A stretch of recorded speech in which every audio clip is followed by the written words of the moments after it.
ஆச்சு உனக்கு? செல்வம், நீங்க அனாவசியமா கற்பனை பண்ணிட்டு இருக்கீங்க. நான் எதுக்கு உங்களை அலட்சியப்படுத்தணும்? உங்களுக்கு எனக்கு என்ன விரோதமா? விரோதம் இல்லம்மா, காதல். காதலா? எனக்கு சிரிப்பு தான் வருது. எதை வச்சு நமக்குள்ள காதல்னு முடிவு பண்ணீங்க? ஏய், நீ என்கிட்ட சிரிச்சு சிரிச்சு பேசல.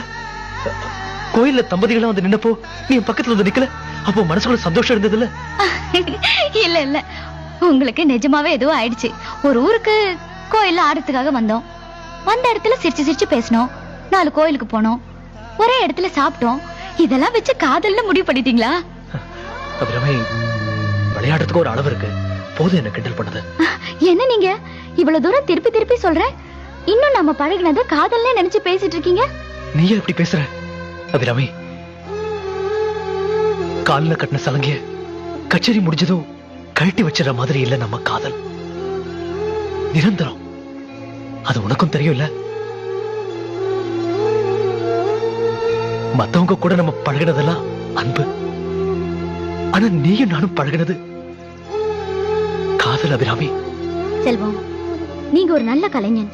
அதான் உங்களுக்கு இவ்வளவு அற்புதமா கற்பனை வருது. நீங்க 1000 முறை ஆணித்தரமா சொன்னாலும் நமக்குள்ள இருக்கிறது காதல்னு என்னால சத்தியமா ஒத்துக்க முடியாது. உங்களை நீங்களே ஏமாத்திக்காதீங்க.